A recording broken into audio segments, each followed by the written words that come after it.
Hey everybody, Matt Major from Clickstream Studios. Welcome to another edition of Good News York. This is a fun one. Joining me is this incredibly handsome gentleman here. My good friend Davine Bey has joined us. And if you're a follower of any of our other content, you might have seen he's been a guest on another podcast that we have here, but we'll talk a little more about that.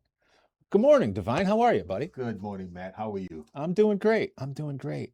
So, Divine, we asked you to come in and just talk a little bit about because yourself and all that, because you're involved in so many different things and interesting things from both the business and the community side. And every time I have a conversation with you, you're just an incredibly interesting fella. So, what better guest to have here on Good News York? If you wouldn't mind, jump in and just tell folks a little bit about what it is you do today in your kind of day-to-day world. Sure. Thank you. And thank you for having me, Matt. So I do a few things here locally. My main course du jour is we run a boutique talent management firm here called Dacon Consulting Group. Essentially, we help companies become better at hiring and attracting people to work in their workforce. Wow. And is that when you say you help them become better, are you trying to, I guess, sort of train the companies even and how to work with culture and things that help keep talent? Yeah, so we're more on the acquisition side. Gotcha. So everything from looking at a company's website to see how they're positioning themselves in the market, right? Helping them become better at engaging people who are peak interest into their companies, but also helping them become better at attracting what we refer to as the passive candidates, meaning the individuals who aren't necessarily looking for work, they're doing the work and they're doing it very well. Gotcha. So positioning themselves to be in a position to attract that type of talent to Wow. an organization. What and I'm sure that you encounter a lot of different things that you might want to tweak to reach those goals. But is there a very common thing when you do an engagement with a company, kind of a first step that almost everybody needs to take that maybe they haven't already? Yeah, that's really a great question, Matt. And what we find oftentimes that companies, when they reach out and they're engaged, say, hey, we need to fill this particular role. And we like to kind of take a step back, right? Because we look at the hiring process as a cycle, right? Um, the recruiting process actually begins way before you attract the role. It begins with, let's take a look at your website. Let's do an audit, right? What does your company tell people about your organization? Because ultimately, the question that an employer must ask is, why would someone want to come work with the why? So we help them develop what we call an employee value proposition. How easy is it for an individual to apply for your job on your website? Where are the career sections buried? Is it buried deep in your page or is it right front and center? So those are some of the things that we look at the beginning of the process. That's incredible.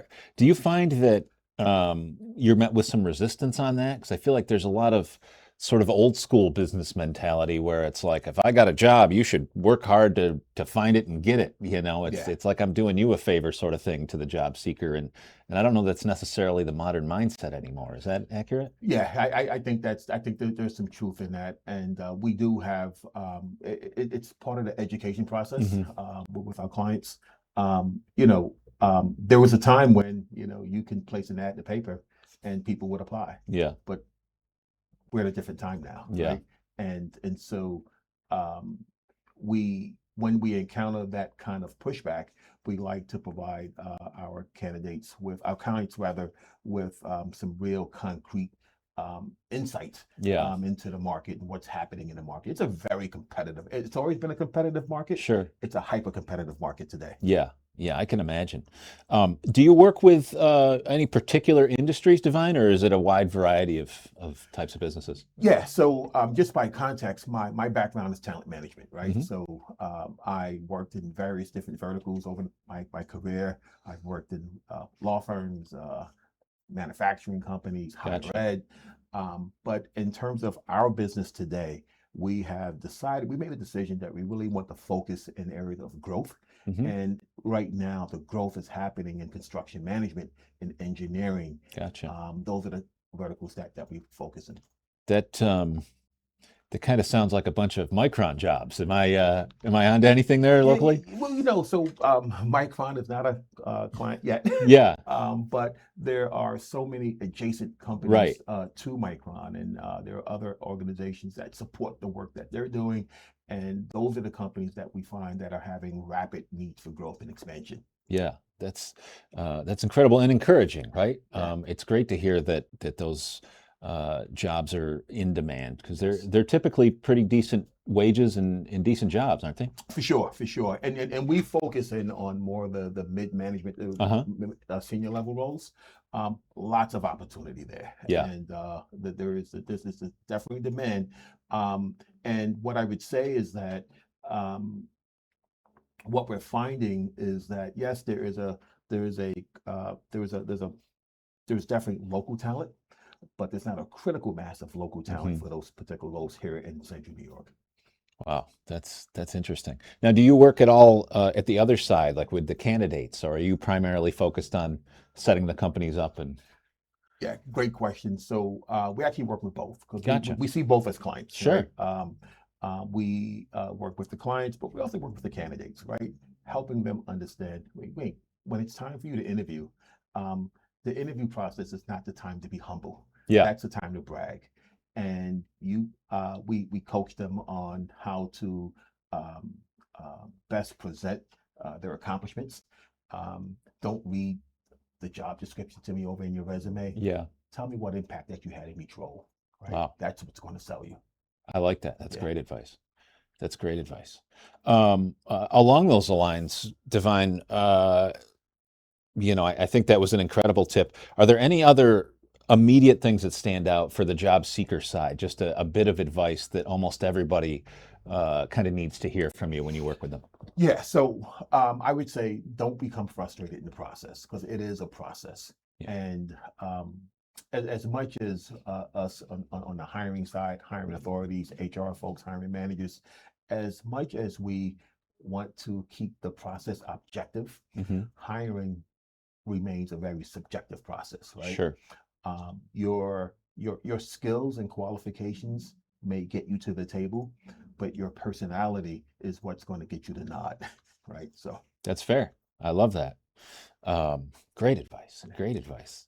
Um, Divine, if you don't mind me asking, what brought you to this particular venture? It sounds like maybe you kind of worked in that field and then ventured on your own. Is that how it went? yeah, so I was what's 5 years ago, but we're 5 years old, and DKON Consulting, and actually started when I was still in my capacity as head of talent management for Syracuse University Okay. locally, and started out kind of part time doing some side consulting work, and once I determined that there was a critical mass of need there, decided to branch out on my own. That's great. Yeah, That's great. I love hearing those stories. yeah. Um, what has been the biggest challenge of kind of entrepreneurship going from that full-time guaranteed paycheck to now working on your own? How's that been? Yeah, so I a few times over the past few years, I've had an opportunity to talk with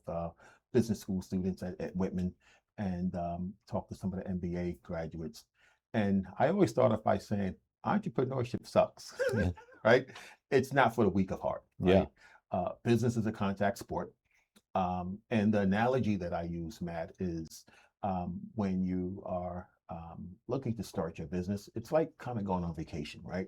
You're excited about it. It's a lot of enthusiasm around it. You get on the plane and you're thinking about the destination, right? Where you see yourselves. But what we don't anticipate is you have to take off, and at some point you have to go through some clouds and go through some turbulence. Just like going through a plane, as your business is going through turbulence, you have to remain confident because eventually you will break through the clouds. And that's a process to get there. I often talk about, starting out early on, you say rob Peter to rob Paul, pay Paul. Sometimes you have to rob Peter and rob Paul, Yeah. right? To make things work. But the flexibility, the ability to get to choose who you want to work with as a client, Yeah. all those things are really important. And what I would say is that having some of the best advice that I received in starting out was this: um, choose your business partners wisely. Mm. That's phenomenal Yes. advice. Yes. Yep. I've learned that lesson the hard way in the past. Yes. That's great. Davine, you are just absolutely incredible. And so if you wouldn't mind, tell us a little bit. You've got a couple of other things going on Yes. around town as well, right? Yeah. So, in addition, my wife and I, we're actually business partners in a different venture. We own a short-term rental business, Oh, wow. and it's interesting because our initial goal wasn't to get into the short-term rental business, but we decided that there was an opportunity in the market, especially where our property was located. And the thing that we realized throughout that process was, um, we couldn't go into that with a landlord mindset. We had to go into that business as being a host in a hospitality business, because what we are providing is an experience. We're providing an experience for our customers who come and to our space. So we want to make it feel like home. So um, we were very clear in the beginning. We know what we don't know, and we know what we don't know, but we're smart and we'll figure things out along the way. And I'm smart enough to know that, you know what, in order for this space to be optimized, I need to get out of the way and let my wife do what she does best and create that internal experience. And so that's been really good. In addition, I own a kitchen cabinet dealership business as Oh, well, wow. and it's called Kitchen Cabinets Plus. And so we primarily work with a lot of the local nonprofit community development organizations, Oh, wow. and they're building a lot of the homes throughout the Central New York area. That's pretty neat. If you don't mind me asking, how do you get into the cabinet business on top of these other kind of It was, different businesses? yes, it was pure serendipity. Yeah. We actually, as we were going through the process of remodeling the rental property, we gutted it out, and we needed to source, various materials, including kitchen cabinets. And I was out of town, and I came across this cabinet manufacturer, and he said, "Hey, you seem like a really personable guy. We're looking to establish a presence in the Central New York market. Would you be interested in being a kitchen cabinet dealer?" And I'm like, "Oh, I never really thought about that," but I gave it some thought and kind of vetted it with a few people that I know locally, and that's what's landed us into the space. Wow. That's pretty neat. That's really neat, actually. Davine, I got to ask you about one other thing, and Sure. hopefully it's not a sore subject. I don't think it is. You're good friends with our good friend next door, Arthur, there Yes. at Ward's Printing, and he was telling me a story about you and he in your younger days Yes.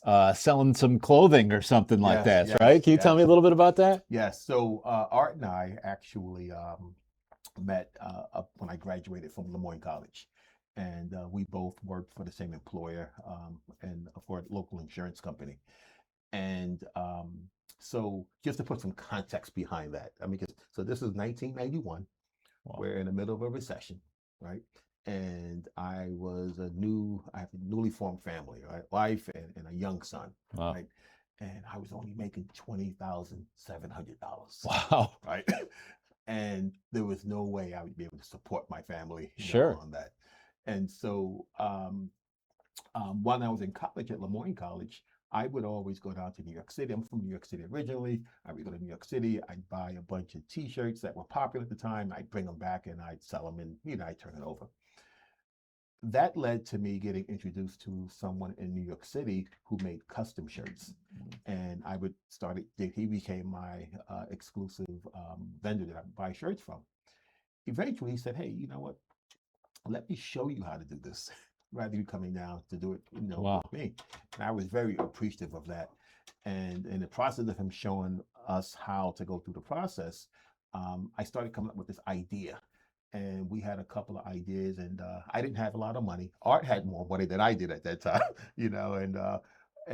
so I had the idea, he had the money, and we decided to form this business. And the name of the company was called Davine Art. Right? Nice. And we would every weekend we get our shirts printed here, come up with our designs. We developed a relationship with a local printer, and we would go down to New York City, Philadelphia, all throughout New York State, Wow. and sell our products. And one summer, we actually saw one of our designs on MTV. Really? Yes. That's And incredible. it was a great experience. I love the engagement with the customers and just being able to create something that people Yeah, appreciated. So yeah, that was our start. that's such a neat thing. I just love hearing those stories Yeah. of young entrepreneurship Yes. and just hustling and figuring something out Yes. and doing it. That's Yeah. so cool. And can I add something to that? Sure. And this is something that I would say for entrepreneurship, right? I think it's really important that at some point you have to turn off the noise around you, right? Sure. Um, Even people who care and love you may not always understand your journey, right? And so when I started the t-shirt business, as I mentioned, young family on the way, Yeah. um, we weren't making tons of money, but we were doing okay, right? Sure. Um, but I listened to the noise around me. Hey, when are you going to get a real job? When are Sure. you going to do anything? Now, ironically, some of the people that we were on that circuit with, they've gone on FUBU. Yeah. They've gone and had various careers, and I just wondered what would have happened had we turned off the noise and had pursued that, where we would have been with that entity at Yeah. that particular time. That's interesting. And always something to think about because you hear that all the time. It's, Yeah, especially people that don't do those things will be the first to tell you, oh, that'll never work. right. Um, and I think that's phenomenal advice. You still got some of those Divine Art designs Yes, anywhere? yes, yes, yes, yes, Man, I don't know. yes. You fellas should, I don't know. I feel like things that were popular in the 90s are trendy again. There might be Yes, something yes, there. yeah, I don't you know. do. I'm just saying. Yes, yes. Art and I we are discussing that as we Yeah, speak. Yes, that's awesome. yes, I yes, love to hear yes, that. yes, yes. Oh man, Divine, you are, like I said, it's just incredible, and this is why I was so excited to have this conversation because such phenomenal advice and experience that you've had. Um, you also do a little bit of work in the community, right? That's not even necessarily a business centered activity, Yes. right? You talk a little bit about that? Sure, sure. So I'm involved in a few different organizations. I'm a board member of ACR Health, Mhm. which is a Syracuse-based organization here. I'm a member of an organization called 100 Black Men, which is a mentorship organization here. And I also belong to a couple of local fraternities in the market as well. That's incredible. And my spouse, my wife, is actually so we're both foodies, and she teaches. She's a faculty member. She teaches culinary arts, Oh wow, but we travel a lot. lucky you. Yeah, look, it doesn't help the waistline, but no, we are. She is in the process now of kind of thinking about how does she begin to extend that education to underserved populations within the Wow, community as well. that's neat. So you mentioned a little bit doing a little travel. What are some of the destinations you like to go to experience some of this different food? Yeah, so you know, we travel frequently to South America, Oh wow. Central America, Panama. We've been to St. Kitts and Nevis. We have been to various islands. My wife has actually been across the pond. I haven't been there yet. She's been Wow. to France. She's taken a few courses over there in Paris. Um, and I like, me personally, I love Caribbean food. I love Mexican food. Yeah. I love I love Yeah. food. I love food. What's your go-to Caribbean meal? What I tell would us what that say is. jerk chicken. Okay. Yeah, I like a little spice. Yeah. Yeah, I yeah, love that. yeah, That's so cool, man. yeah. Um, I just- Traveling the world, I think, and experiencing, that's something that so many folks don't do. You go to Europe and eat at the McDonald's or something. It seems silly. But just having those experiences and because food is so tied to culture as well, and you kind of get the history lesson along with the taste. It's a really good point. Growing up in New York City, I grew up in Harlem. And during the time when I grew up in Harlem in the early 80s, there was an influx of immigrants coming from Western Africa into Harlem. So what that what happened was I got exposed to some of the cuisine.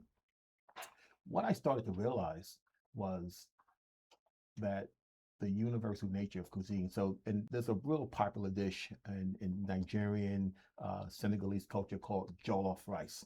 Okay. which is basically a tomato-based rice, right?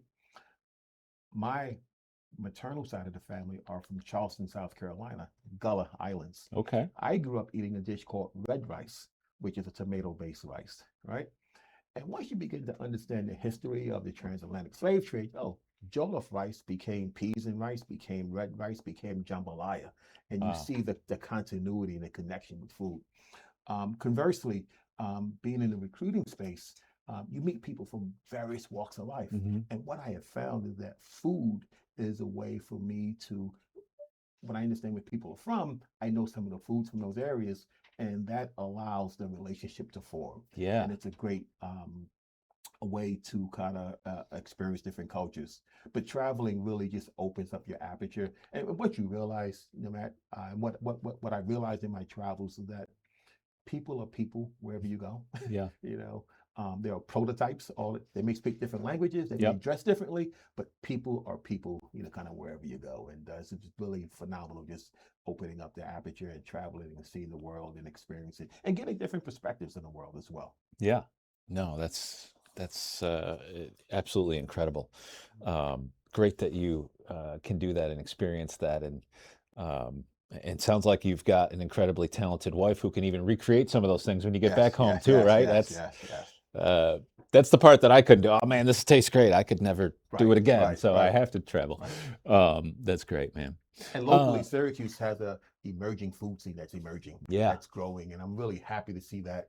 Um, you know, there's so much new variety that's coming into town, and I think that's going to be good for our local folks here locally. 100%. Yeah. Having those options.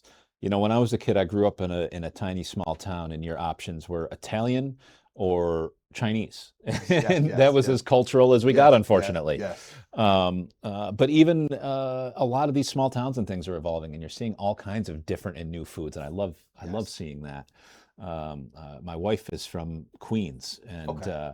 you know, The first time most I'm diverse. yeah, Yeah. the first time I visited her family, we're getting all kinds of different things that like this is what you guys eat on a regular basis. Like I don't know that my parents have ever even had these things. Yes. You know, so Yes. it's great to see. Yes. Nice to know there's more options, you know. For sure. Um, Divine, I don't want to take up too much more of your time and let you get back to the massive list of things that we just talked about that you got going on. But we should take a minute and just tell folks where they can find more information about this. So you got some websites, some social medias, things like that we should Sure. share. Sure. Sure. Absolutely. For the HR consulting, Hmm. that website is DKON Consulting Group, or actually the website is DKON Group, DKON Group.com. Gotcha. For the kitchen business, that's kitchencabinets.plus, kitchencabinets.plus. And Awesome. feel free to reach out to me on LinkedIn, Davine Bey, Davinebey, and I'm on LinkedIn. That's awesome. And the last thing I'll say, Divine, is who would you like to hear from most? So in all these conversations, are you very much looking for candidates for particular things? Are you looking for more organizations that want to place candidates? You're looking for homeowners with kitchens? You know, what's Yeah, the folks to know who should contact you? yes. From a HR standpoint, we're really looking at. I would love to hear from local employers who are having a difficult time filling critical roles. I'd also love to hear from local talent, specifically folks who may be in the construction fields, project managers, superintendents, and engineers. From the kitchen cabinet standpoint, local developers who are looking to build multi-unit properties would be Gotcha. ideal for that as well. Gotcha.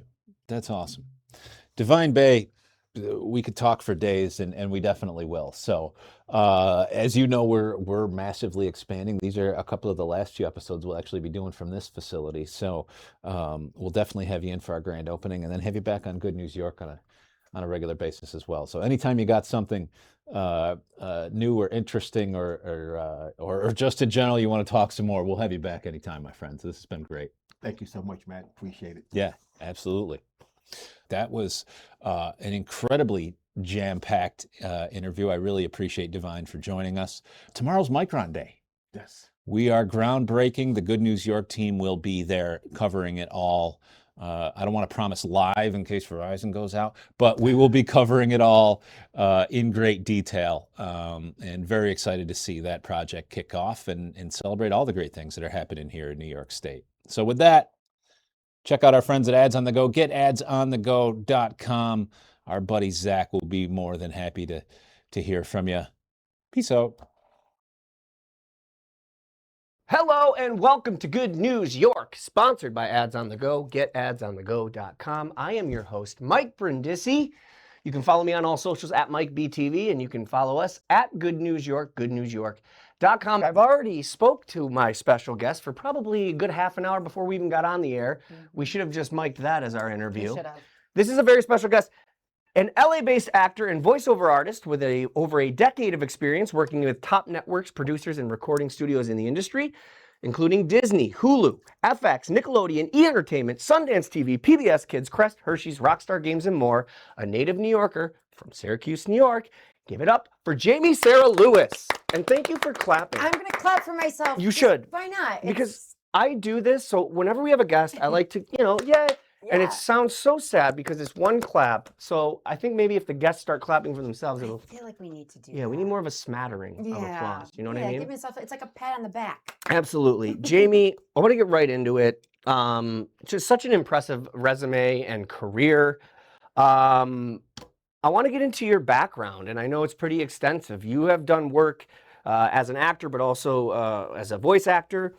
You're teaching some acting classes, which we're going to get into. Yeah. But tell us a little bit about your origin story and how this all kind of started for you. Yeah, gosh, I feel like there's so much, right? There But is, I know. I was 16 when I started interning in radio in Syracuse, New York. And, I started off by doing like food runs and things like that, board opping the Howard Stern show.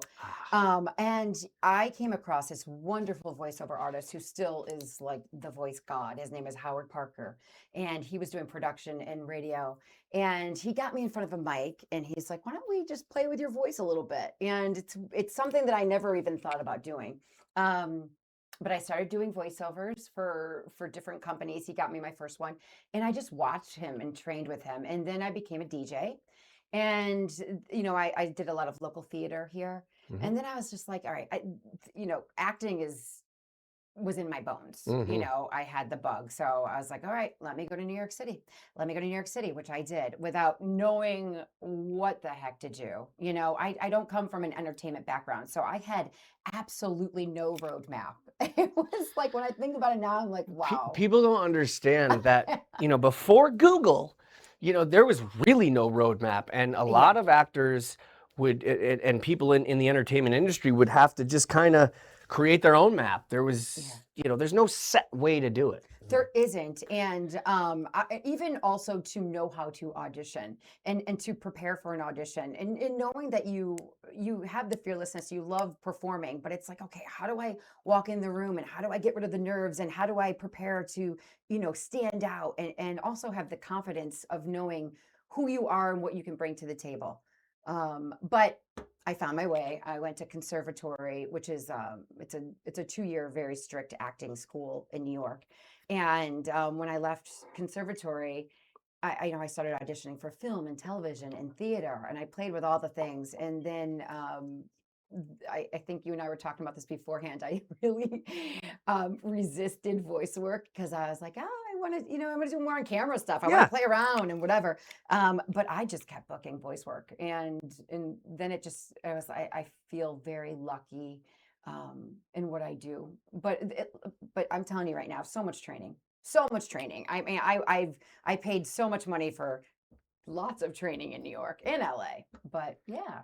Yeah, it's really impressive that you're not only doing the acting on camera, but the voiceover work. And people don't understand. You hear training, and some people might go, well, you turn the mic on, you just do a different voice. There's so much more to that, isn't there? There is so many elements to voice acting. When somebody gets a microphone in their face, they tend to just start announcing, and they feel like they got to talk like this. And it's actually the exact opposite, especially right now. The trends are so very natural. Mm-hmm. When you think about the TikToks and the influencers that are out there, everything's kind of like, hey guys, Yeah. it's me in front of blah, blah, blah, blah," whatever they're doing. Right. There's mic technique. There's certain distances you have to keep from a mic. There are levels that you play with on your audio mixing board. But yes, it's the bones are acting. And I always say a microphone is like a camera. It picks everything up. So, and with acting for the camera, everything is behind the eyes. And if you need to have those thoughts and you need to feel those thoughts in order for it to really to hit its target. Same thing with microphones. The roots are acting and being completely believable. And when I train a lot of people, I coach people globally, all over the world about acting, but also particularly in voice acting. And I always say it's like, we know when you're reading and we know when you're actually living in the moment truthfully. 100%. I remember, in some of the acting experience I have, I remember hearing the term like, we want to be able to smile with your eyes. And I always thought that was BS until I had to try to smile smize. with my eyes. Is that what it's called? Smize. Smize. Yeah, and that's a good example of like the kind of things you learn in training and why it's so important. And you are doing some acting classes again. We will get into that. Do you find, we were talking about how, as a performer, people don't understand that when you're not performing, it is excruciating, and it's not because you need to hear good job. It's because you want to perform. You want to you do. And so do you find that does it scratch the same itch? Does the voiceover work scratch the same itch that you have for on-camera acting work? That's a really good question. Yes, it does, and no. It depends on the character and who you're doing. Sure. There's a lot of work that I do that is just very straightforward, Yeah. corporate stuff, medical stuff. That's just they're looking for a voice to captivate and whatever. But then when I do a different character, when I do animation, I mean that's what feeds me. I love being on stage. Yeah. I think that actually gives you the adrenaline that nothing else does. I agree. I don't know why. And it's not even like what you were saying, like it's not because all eyes are on me. It's just maybe it's more of a connection thing, connecting. You know how like when I work out a lot, so it's like when I'm at the gym or I'm in a yoga class, like I want to be with people. Like I don't want to work out alone. I want to work out with people. It's the connection. That's such a great perspective. Personally, I think what it is in when you do radio or voiceover work, or you do film, there's not that immediate feedback or that immediate connection. You got to wait till the film premieres, or maybe someone stops you and says, "Hey, I was listening to that show," or "I heard your voice." When you're live and you're or just in front of a crowd, you get to see and feel that connection that you make with people, whether you're making them laugh, whether you're making them cry. And I think, I could be wrong, but that's... No, you're absolutely right. And you've been on stage, so Yeah. And I will just tell you a quick little story. Please. When I was working in local radio here, I worked for a rock station. And 90s rock was... Yes. It's still my juice. Don't even... You want to do a whole episode on that? We can. Yeah, we can. Please. Well, you know the band Live. Of course I do. Okay, so I just saw them. Me too. My buddy was their touring drummer for a little bit, so I got to go backstage and meet him. Actually, well, they're phenomenal. They're really cool, and this is kind of part of my story. So, I was working in radio, and at the time, I was probably the late 90s, early 2000s, and I got to go backstage and meet the band. And I remember I was talking to Chad Gracie, who I think was their drummer, not anymore. But I was like, "Hey, do you guys have any like front row tickets?" Because I didn't have any front rows. I was kind of in the back as one of those things. And he's like, "Why don't you just hang out on stage while we perform, side stage?" What? So I hung out side stage while they performed, and I've done a lot of theater, but there is nothing like feeling that energy what those guys feel every single day. It was like one of those moments I was like, wow, these rock stars feel that energy. And it's also all that love. Like they're fans, right? So, there's a small percentage of people, like obviously like the Taylor Swifts and all those other people Sure. that feel that love and energy. It's incredible. I don't even, and like I said, like you were saying, it's not a validation. It's not that we need attention. It's just like an energy. Yes, it's an energy, and it's like, and it sounds so corny, but it's because you're all in one room experiencing one thing together. Well, and when you're up there with your band, you're experiencing it as a band, but even as a fan, it's just like you're all together on one night singing Yeah. these songs, and it's just, It's especially good. nowadays, I have more of an appreciation for that because we've moved away from in person more, and everything's on these things, you know. Yeah. So it's so special. It is. Do you have a preference over, do you find that now, I know you like to follow the work, we talked about that, which I love, Yeah. but do you find that you enjoy the camera work, you know, film work more than voiceover, or is it kind of a watch? You like both? I like both. I mean, I love obviously my voiceover work, right? I would Sure. never like poo on that stuff because I love it. But the main reason that I got what we were just talking about connection, got into acting is because I do love connecting with another actor, Heck right? yeah. It's being in the moment. So there's this whole set, living truthfully in the moment, which I talked about before. Yeah. Under imaginary circumstances. So, Yeah. right. So you're doing a scene and you're connecting with another actor and you guys are playing the scene. There is nothing more special than actually being in the room with another actor. And that's how I feel about even these acting classes. Like I teach virtually a lot, but I love connecting with humans. I love connecting with people. So I do think that being on stage and being on film or television is a special thing. Yeah. Because and acting too, the big thing about acting is, I tell this to a lot of the people that I teach, it's not just spewing out your lines, it's actually becoming a really good listener. If you and I are doing a scene and you said something, I'm watching and listening and reacting to you. It's not me knowing my lines and how I'm going to say it. No, I actually shouldn't know how I'm going to say it. I should know Yes. how I'm feeling, but listening to you and then reacting, whatever. It's funny you say that. That's Yeah. something I learned along the way too, is that I took an acting class when I went back to college, and I had already had some acting experience professionally, but obviously it doesn't matter how much experience you have, you can always learn. And Absolutely. so on the first day, the professor was like, so like what, he wanted to go around and ask what each actor, what they wanted to get out of the class. And I kind of said that same thing, which is, I want to learn what to do when I'm not speaking. I want to learn how to create space between lines and how to react better. And there's just something to be said about listening and not, Yeah. speaking, and there's just a lot to learn. There is a lot to learn. And that's part of like, I do a lot of one-on-one coaching, especially for a lot of kids in the area who are looking to book their high school plays, right? And they come in and they do the monologue for me. And I always create a very safe environment for them, supportive and safe. But I talk about before you know what to do, what I like to do is choreograph the monologue a little bit for them to help them get into their bodies. Because say that you right now listening to me, you're not thinking about how you're reacting, right? You're just kind of having a neutral face. Now I'm putting it on you. Well, now I'm thinking about how I look. Well, like I listened to the podcast Smartless, and Yes. not that I should talk about another podcast because this one's fantastic. Oh yeah, But- sure.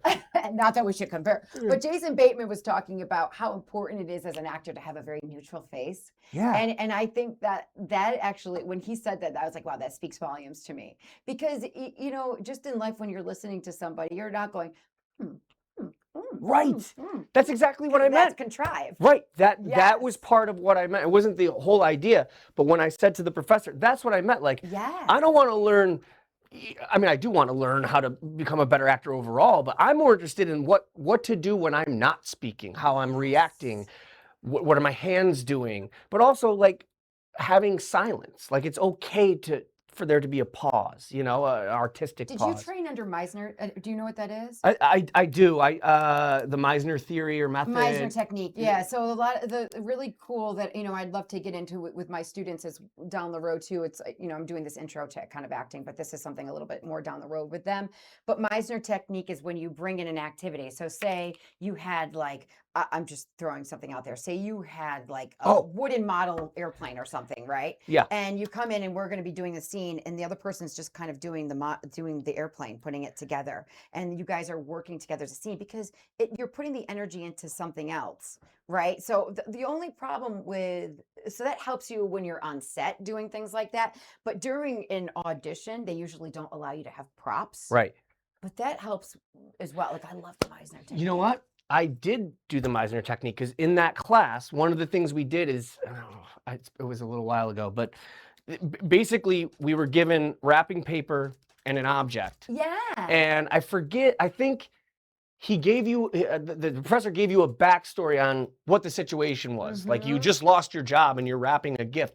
And you had something like that. Yes. And you basically had to convey all of what happened, that backstory, without speaking and while you're wrapping the gift. And I was like, well, this is what I asked for. And it was hard. Yes, it's hard. It was really hard. And you really have to have real thoughts. Yes. You really have to have real thoughts about what you're feeling in the moment, or what I always say, like an opinion, it's an intention and it's an opinion. If you have an opinion, I don't care what it is, it's going to transcend. Like you're going to, a lot of the times with my kids, when I work with them and like trying to memorize their monologues, I have them do it in gibberish. So it's like a feeling. So it's like, say if they're like, they come in and they're talking, but if they're like,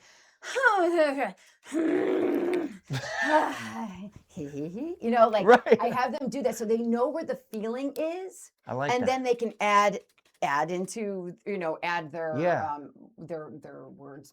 Yeah. What word am I trying to find here? Add their script. Let me ask you this. This I didn't plan on asking this, but I've always wondered this with other actors is, so you hear about method acting. Pretty much everyone under the sun knows what that is. And we think of the extreme cases. Like there was a whole documentary on Jim Carrey when he played Andy Kaufman, which was absolutely phenomenal performance. Yeah, I've seen the documentary. Yeah, me too. And it, that was a very extreme case. Have you encountered other, I don't know, do you use the method technique, and have you encountered others that do? And do you find that it can cross the line and be obnoxious, or do you completely totally respect it? And yeah, I know I just threw a lot at you. No, you didn't. Because here's the thing: is I absolutely respect it. I don't think that I've come across anybody in particuar like a Daniel Day-Lewis or something. I was thinking you and I haven't worked together yet. But when we do, you will. I absolutely will respect that. No, I use the method acting. You know what? So Uta Hagen, who is a famous acting coach, coined the phrase sense memory, right? So here's the thing: is that I think I've been doing this long enough now, where if I have to get into the feeling, I do activate it because I have been doing it for so long. So I guess that could be considered. It's like muscle memory. Yeah. So like if I had to cry for a character, which, I do a lot of video games. There's times where I'm crying and like I'm in my studio really crying. Wow. Do I snap out of it? Absolutely. It's like right out of it. But I don't have to try, to do it because I remember that feeling of that emotion. And here's a part of the acting training that I went to. It's like it really helps you bring everything to the surface, right? Like your feelings are right there whenever you need it. And I do remember, I do have to kind of touch on this real quick because when I was in my method acting, or I'm sorry, my Meisner technique training, I had this amazing teacher, and Pam Karaman, and she Hi Pam. I was kind of a little shit, going in there, and I was like, this always been kind of this tough kid, right? Sure. So I was going in here not really having much training, and we're acting, and I'm kind of holding my guard up, like you're not gonna get, whatever. And we're kind of doing the Meisner technique, and she starts yelling at me, and you little shit, you like that, and boom, It worked. crying. And I walked out of there being like, wow, she was so mean to me. Like she hates me, blah, blah, blah. And it took me years down the road being like, no, she broke me. That's what she was trying to do. She was trying to break me. She was trying to penetrate me, to know that I needed to react. I needed to let the other actor in. And it changed my life. Wow. I know it's so It was like acting boot camp. Oh, I'm going to strip you down and then rebuild you. We were in a black room for hours and hours and hours during the week. The closet, everything was black. The ceiling was black. The walls are black. The floor is black. You step into a black room, and it's conservatory training is like it's intense. real. It's intense. Yeah. Real quick, for the most part, especially nowadays with social media, we kind of have an idea of what it's like for a film or television actor on set. but we don't really know too much other than you know you're in an isolation booth for voiceover work. But those can be extremely long sessions or extremely quick sessions. Can you take us through like kind of what the process is like, and what is your favorite and least favorite part of those sessions? You know, here's a with voice or with on Voice, camera? with voice. Stuff. You know, sometimes when you like for video games and stuff like that, the efforts are hard with Yeah. your voice. You got to be careful. You know, use your voice. There's certain things that I won't even do anymore. You know, like I'm not going to get eaten by a bear and react. Right. Because it's like I'm like that hurts my voice. Yeah. You know, the voice acting isn't as long as the film acting because a lot of times like they're changing the set, they're changing the lighting. Yeah. There's a lot of waiting around, but then again, that's the time that you get to connect with other actors, Sure. which is cool. So those can be long and tedious. I mean, a lot of these actors that are on set are like filming, you know, for long hours. You know, I do long sessions with voiceovers, but they tend to be about 2 to 4 hours. You know, 4 hours is kind of my max of what I will go at. It depends, but that's usually because it is a lot. You know, Yeah. it depends on what you're doing. You know, a lot of the times, you know, I'm union, so there's also different, you know, regulations that they have to withhold. I'm SAG-AFTRA, so like with the Sneetches, you know, this is a 45-minute special. I worked on that for like a year and a half. Wow. You know, so Wow. I mean, in these video games, there's things that I'm working on that probably won't come out for years. I mean, Wildwood. Yes, I want to talk about Yeah, that. I started working on that in 2023 or something. Really? Yeah. Let's talk about Wildwood. Yeah. What is Wildwood, and what can we expect? What's it all about? Yeah, so How'd it come about? Wildwood is a trilogy. It's being produced by Laika Studios, and they did Coraline, Paranorman. And I got to work with Travis Knight, who is Phil Knight's son. Phil Knight's the guy who created Nike. And Travis also does claymation. And he actually is such a nice and humble guy and super creative and very talented. So I was supposed to go in studio to film that. And something happened that I wasn't able to go, and I was able to record it from my studio. And they filmed me over Zoom, and they're turning me into a character from what they filmed.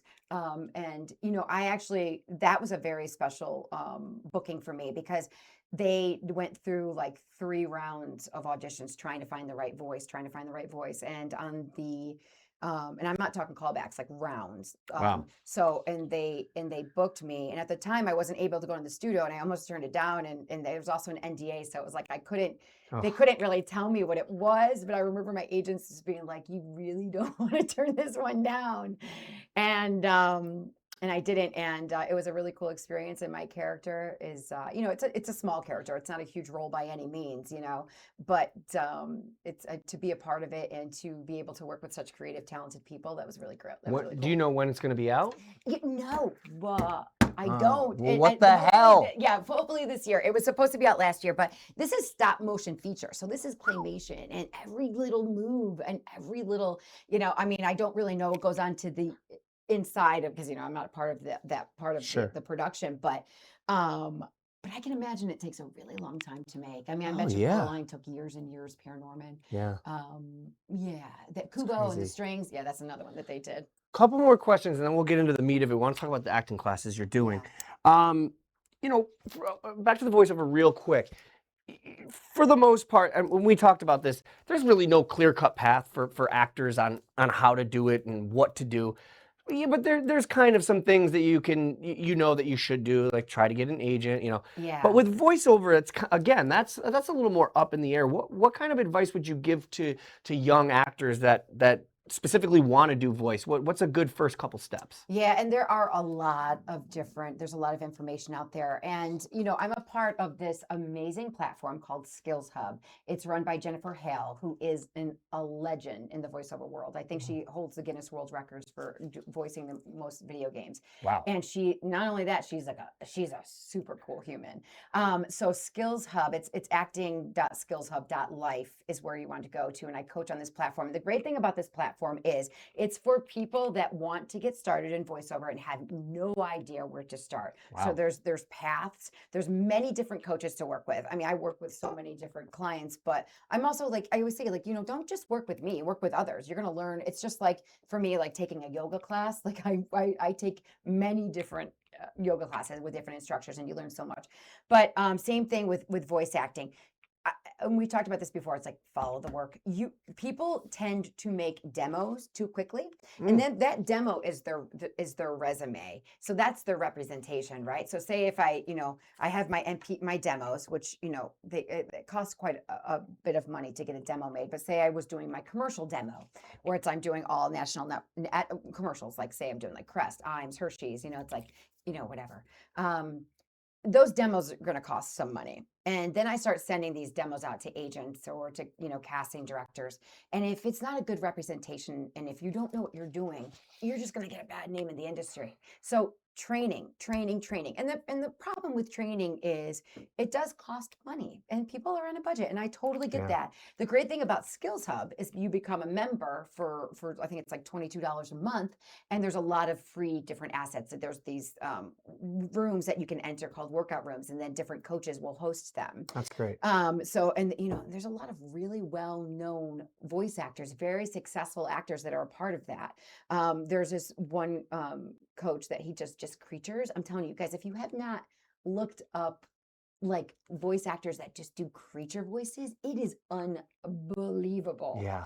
That's something that I can make things happen, but my God, that's a talent. I do remember the footage. I guess this isn't really voice, but I do remember what is it, Smeagol from Lord of the Rings. There was a lot of footage of him doing it, and the voice, and and and it was just like, this is it really is a performance. It is. So clearly, especially in the last 10 years, the world is changing rapidly, and so are the industries, music business, the entertainment business, acting. Yeah. From your perspective, what is like the biggest change? Like if you go back to when you started acting, what do you think the biggest change in the industry has been that you've noticed or experienced? Yeah, I've been through some changes. I'll tell you that right now. When I first got into acting, you go and get your headshots, and then you go get them printed. You get like 500 of them printed, right? Sure. Or you go and you get your demo. And then I remember going to this place in New York City and just printing my demo or getting them. What do you call them? Printed? If you get them printed on CD? Sure, yeah. Or whatever. I don't even know anymore. What are they called? And I'm, putting my package in the manila envelope. It's my resume on the back, and stapling on the back of my thing, and I'm sending them out, and hopefully it makes to the casting director or an agent. And now everything is done digitally, right? So everything's like send an MP3 or send a JPEG or whatever. Upload your submission on this website, to different casting directors. The things that, and taking classes virtually, that's different. But when I first started in this business, I auditioned by I started off in New York City. So I rode the subway. I went to an audition. I had like a 2:30, then I'd have like a 3:10. Finish with that audition, go to the next audition. Always say, if you're running late, I came from another audition. That's what it's like, boom, boom, Well, that's boom. a good one. Dude, yeah, you use that every time. Every time. Great tip. So you're going all around. And now when I audition alone. So self-direction is an art that you have to learn now. So it used to be, I get in front of a casting director and they would guide me through it, direct me. And so now it's all self-direction. So it's like, okay, I'm going to try this one way, and I have to do it my second take a different way. And am I even capturing what they're looking for? And I always say to people, it's like, you need to show them what they're looking for rather than questioning what are they looking for. But that is a giant change. Also streaming. Streaming has changed the industry. And that's one of the reasons why we went on strike. We went on strike because we weren't getting paid what we were getting paid for prime time and national networks. Same thing with video games, but video games are heading in a really good direction, as long as they keep the AI clauses within. But it's you know, I worked hard to become union, and I'm union. Good for you. So, you know, That's I a big support deal. that. That's a big deal in an acting world. Yeah. It's a special day. Yeah. I'm SAG eligible, but Yeah. I never because I'm not, you know, acting primarily, you Yeah. know, it wasn't worth it. But I remember just being SAG eligible after being Well, in a you can film was start. like, what? Yeah, you can start. I mean, look at Harrison I'm Ford. SAG eligible. Is Harrison Ford, Morgan Freeman? A lot of these guys started off Yeah, early. yeah. Absolutely. I'm not saying that you're old. My No, God. no. I mean, I'm no spring chicken. So now you are based in Syracuse now. I mean, you still work all over the country, yeah. but you are here. You originally from here? I am. Yeah. I was born and raised here, and I left. I was born in Yeah. Syracuse. Yep. Yeah. Yes. But the main reason you're here, other than your amazing resume and everything we're talking about, you are offering acting courses. Mhm. Let's talk about it. Yeah. Where, when, Yeah. why, all of it. So I'm offering them acting courses, and this is something that it's just the jump off, because I would love to do this for adults as well, because I actually do teach a lot of adults virtually. But I taught a class for a homeschooling community not too long ago. I taught them an animation course, and I brought the microphone in, and we had some fun with all these different characters. But a lot of it, you know, we did a lot of warm ups and improv and things like that. And I am just a natural teacher. I've always been like that. I'm a little bit more maternal. I have a very positive outlook, and I wanted to start teaching these acting courses, also because growing up here, with like what I was touched on a little earlier, I don't come from an entertainment industry, and my parents just didn't know what to do, Yeah, right? And I get that. and don't begrudge them for that by any means, but I would have loved to have taken classes to just learn how to say, I have to get a monologue to perform, to audition for a high school play. Like, you're just going to go in there and do the best you can. But if Sure. I give you a roadmap and help you navigate that and use what you have, and I always say, like, every kid or actor brings in something different. Let's use those differences to be our best assets, right? And celebrate that. You know, you're not going to portray a character the same way that like Joe is or that Emma is. And I really want to help young performers feel confident going in and auditioning. And even if you don't get the part, you can walk away knowing that, look, like, I did the best I could. And here's the thing too, is that not getting the part doesn't mean that you did a bad job. It's the dynamic of how they want the production to work. It took me a long time to realize it's that. hard. You know, you do take it personal, and then you Oh, realize yeah. you've got to remember, and when I started writing my own scripts, I realized it's a lot of times they have an idea in their head of who this character is. And it could be a little thing. It might be, you know, you just don't have the same, the gruff look they're looking for, or Yeah. you were just picturing something different. For a long time, I thought, I made a mistake. It's like, no, you didn't Yeah. make a mistake as long as you No. prepared. But And you know what? And we're sensitive, guys. We're actors. yes, So it hurts when you feel very. that way. We We're- feel. So and that's something that comes with time as well. I mean, I just touched on this the other day. I lose way more than I win. And it's just becomes part of the game. And you don't hold on, you don't make any of these jobs too precious, and you continue to follow the work. And the thing is that in acting classes, everyone gets to be the main role, Absolutely. you know? Absolutely. And everything I've ever learned, and it's cliche because you hear it now on social media, but it's like everything I've ever learned has been from losing or failing, not from when I Yes. succeeded. I mean, you learn from things when you succeed too, but that's where that's the where meat, it's at. right? It's where it's at. So these acting courses, what can somebody expect coming into the course? What kind of Yeah. things are you doing? So, I'm doing, I didn't mention this before, but I'm doing these classes in Camillus, but, I might be bringing them to other areas like Fayetteville and things like that. Because here's the thing too, is that I'm a mom, so I get it. And my daughter's in a lot of different activities. Sure. And, and if you have tons of kids, it's like, oh, I got to take this kid, So I'm hoping to do these classes, seasonally, maybe do a summer camp too. But what to expect with these classes? So these classes are set up for beginners, people that have done moderate theater or any type of performance, and people who actually have a lot of experience. That it fits all different types of levels, because we are digging in to improv. We're going to dig into comedic timing, which is the best, right? You know that. Heck yeah. We're going to learn how to prepare a monologue, do a little scene study, and a lot of with my kids, this is all play based. Sure. So but I also want to give them, like I said, a roadmap. So it is set up for anyone can come into my class at any level and still have a great experience and still walk away learning so much. You know, it's set up for everybody. I mean, between the ages of 8 to 17. I mean, I do, like I said, I do want to do adult classes, and if I get enough interest, I 100% will hold them. You know, I take this for what it's worth, but you know, in the classes I've took or the training I've done, there's times when you're scared going into these things because you don't know what to expect. And a lot of, in this business, you're going to find a lot of people who are like, do you know who I am? And I just want to tell you, you are the furthest thing from that. And you're very, very comfortable to talk to.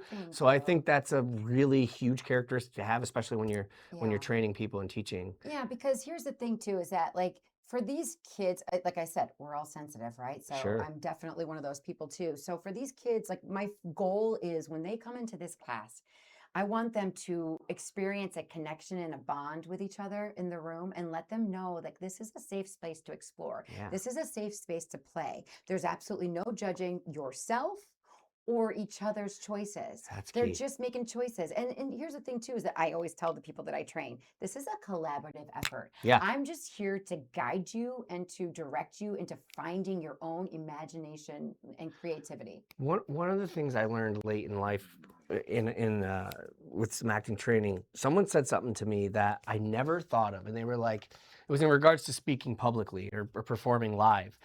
And they said, nobody in the audience is waiting for you to screw up, or if you do screw up, they're like, they're actually just as uncomfortable as you are. Yeah. Everybody in that audience is rooting for you. And and this is years after I'd been performing live, and I was like, I never thought of it that way, because you hear like, just picture everybody in their underwear, and I'm like, that doesn't work. In fact, that's No. gross.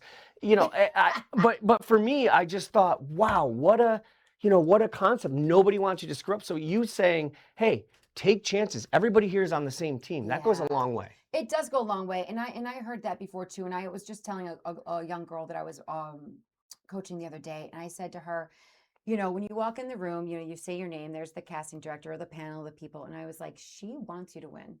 She wants you to do well. Right. Don't think that she's judging you, right? And then also it's like, don't ever look at them in the eye.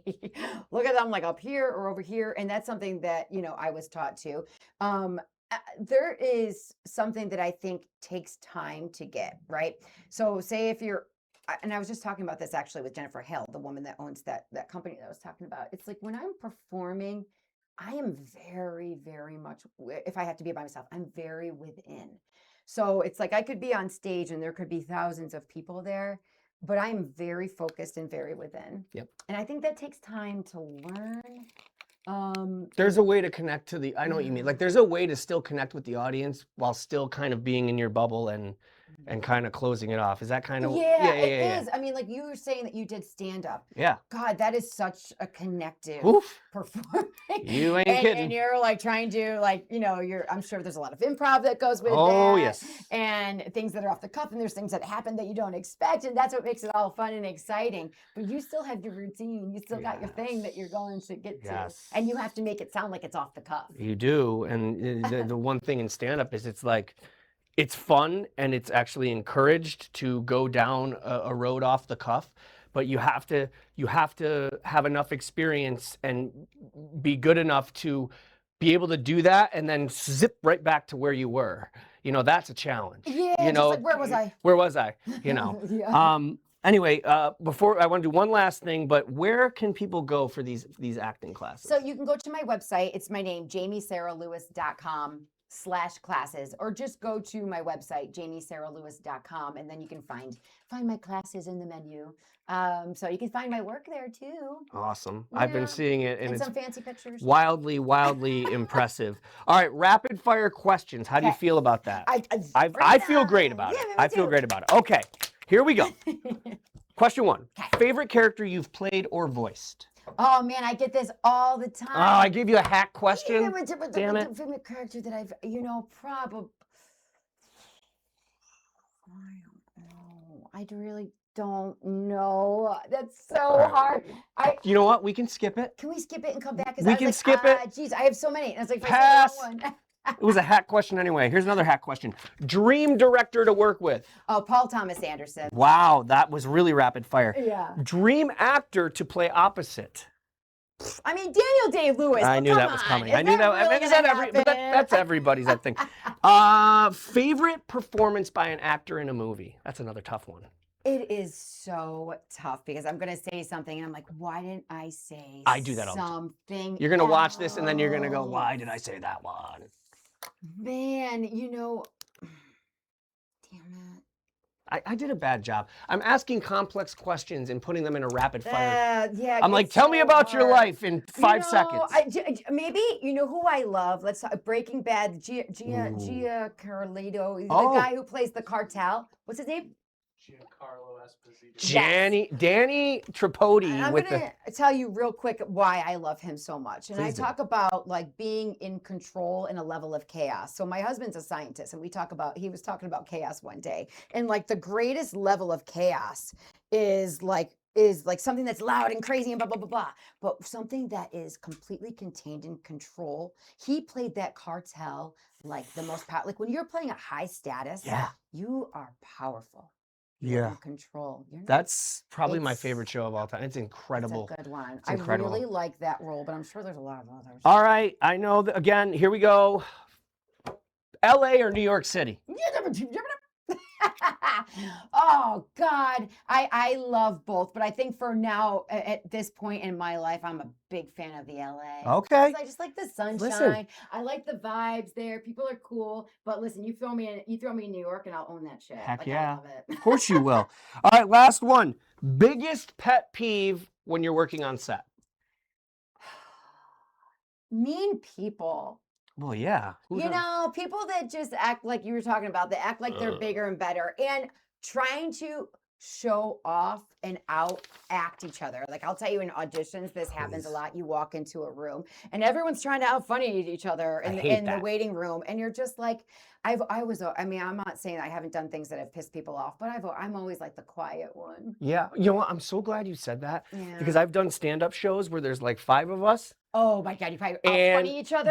Before it starts, everybody's trying to be funny. And I'm like, I don't want to do this funny off. You know what I mean? Like, let's just be natural. All right, give us the plugs. Website, social media, classes, hit it. Yes. So you can find me on jamiesaralewis.com. You can find me on Instagram, jamiesaralewisvo. Find my classes online. Honestly, if you Google me, you can get a hold of me. And Awesome. you can, but honestly, if you guys have any questions about the business, you can email me. I'm always happy to help. And that's one thing that somebody told me a long time ago too. It's like, usually when you ask someone for help, 99% of the time, people want to help you. Absolutely. I asked for help along the way. I've asked for guidance. Jamie Sara Lewis, this has been an absolute pleasure. No offense to the other people I've had on this show, but this might just be my favorite interview. I'm not kidding you. Definitely one of, I've had so much fun. Yeah. I could talk to you for another hour. You guys are great. I can't wait for your studio. Well, we're moving to our new studio, Clickstream Studios, soon. So thank you for joining us. Best of luck. Thank you so much. Jamie Sara Lewis, she's amazing on screen, on mic, and in person. This has been another episode of Good News York, sponsored by Ads on the Go. Get adsonthego.com. You can follow me on socials at MikeBTV, and you can follow us at Good News York, goodnewsyork.com. We will see you tomorrow.